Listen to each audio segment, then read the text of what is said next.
Hello and welcome. Coming to you pre-recorded from wherever I feel like. I'm here to talk to you about cultivating sustainable creativity through work-life balance. I want to know how we can be more creative more often. My name is Hannah, and I'm a creative entrepreneur who helps creative entrepreneurs with sales strategies. To me, cultivating creativity looks like sustainable schedules, practice, consistency, and all of that good stuff. It also looks like learning in the face of what holds us back. I believe everyone struggles with their inner saboteurs at one point in time or another, and I believe we carry these saboteurs without knowing how or why they are holding us back, sometimes completely unaware that they even are holding us back. I'm dealing with procrastinating, perfectionism, and overthinking, and a whole lot more. In the past, this has led me to push myself past my boundaries and personal limits at work in order to feel like a valuable member of my team. This is something I believe we can change when we make space to grow through our downfalls by finding the gift within us. Our setbacks become our superpowers to bridge the gap for people who fill the spaces where we lack. We can achieve a professional standard that is inclusive for everybody. We are in an era of transition towards inclusivity, and it's a beautiful thing to watch. However, it hasn't been that way for all of us. We are in an era of transition towards inclusivity, and it's a beautiful thing to watch. However, it hasn't been that way for all of us, and we still hold on to tendencies and biases that tend to hold us back.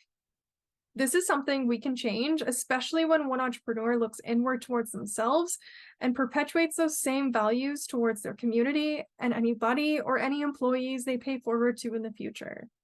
As an entrepreneur, it's my mission to move the meter towards inclusivity by getting in touch with my values and sharing them with you. I get in touch with my values by practicing my hand at creative outlets to develop a sustainable and consistent approach that supports my needs as a creative entrepreneur. And a side note for anybody catching this on YouTube, I have two versions of the show. There's the YouTube version and then there's the podcast version. I have my scripts because this was originally a podcast. I just figured why not record it and like the video version and then upload to YouTube as well. You will probably never see my eyes, and I'm just playing the game here to drive traffic towards my podcast.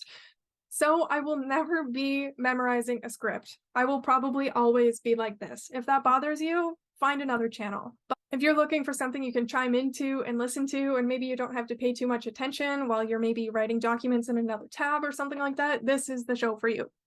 Please keep listening for today's topic and a short pitch at the end where I will tell you about my business on social media, CoFellow. If you would like to share something with me, Anchor allows you to upload a voice note, and I would love to include that in my next episode. Thank you for being with me, and I hope you enjoy today's topic. Hi, welcome to Procrasturbation Station. I have something a little bit different for you today, somewhat of a story, somewhat of a poem. As always, I have my scripts. I'm not here to memorize scripts, and I hope you enjoy. I've always felt a little bit different. Growing up, I was a shy kid. I was at least 6 inches taller than my peers, and it felt like I was carrying a spotlight drawing unwanted attention, and I hated attention. I felt like my interests were too different for girls my age, that any mistake I made would have been analyzed and illuminated for the world to see. I liked being alone, playing by myself outside, making snow communities and mud potions, and playing my recorder out in the rain so that I could avoid the other children. I liked telling stories and bending the truth so that I could relate to the adults at the table. When I got older, I felt like the world could see my blood boil when a teacher misled the class. Fueled by anger and justice for learning, once a semester, I'd have a moment TM, stand up, yell at the teacher, and storm out of the classroom. Only once did a teacher follow me, apologize, and talk about how I was feeling. That's when I realized I'm invisible. Not my physical self. It's hard to ignore a giant child yelling in your classroom, but what I see is invisible. When I had a moment TM and thought the whole class would stand up and cheer in my support for standing up for their learning, they did not. Instead, I was met with disappointment and scolding looks from my teachers and the familiar ooh of my peers. College life was alien. I've always been smart, but I've been more smart in real-world conversations than in standardized schools. All my friends made it to university. I felt stupid for not making it into university. I took 2 years to gather my plan and went to the same college my dad did and dropped out, just like my dad did. I went on to start my business, taking on what has felt like a mountain of self development. At the time, I thought the foothills looked like molehills, and I wouldn't have believed you if you told me I was climbing Everest. And I dredged on, too proud to admit I didn't know what I was getting into when I started. When I reached the top of my Everest, when my self-development began to stagnate, I realized I wasn't stagnant, but developing at the same rate as everybody else. Finally, I can rest. But then I noticed at the top of the summit more foothills. Like a boom from above, God told me to keep climbing, to scale the next mountain, getting higher. This time, developing the way I deliver my ideas, and the shy, invisible girl started melting into the bold seeker of justice. As if to say, Mountain 1 required me to shed the layers that no longer serve me so that Mountain 2 could sculpt me into the person I'm meant to be. When the world shut down, I thought I would sell out.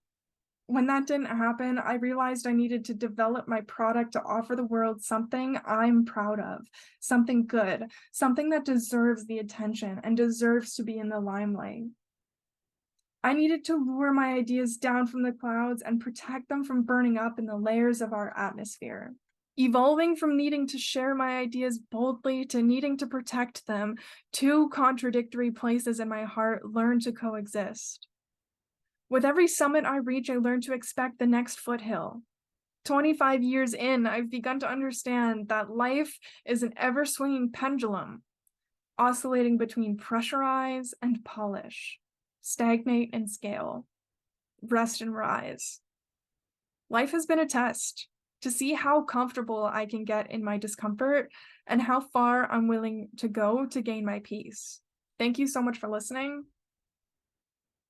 And I hope that even though climbing your mountain might feel very isolating, that you are not alone, that we are all climbing mountains, that we are all living with contradictory tug of wars happening in our heart, where we have two people who live inside of us, sometimes three, sometimes four, who are contradictory and all valid.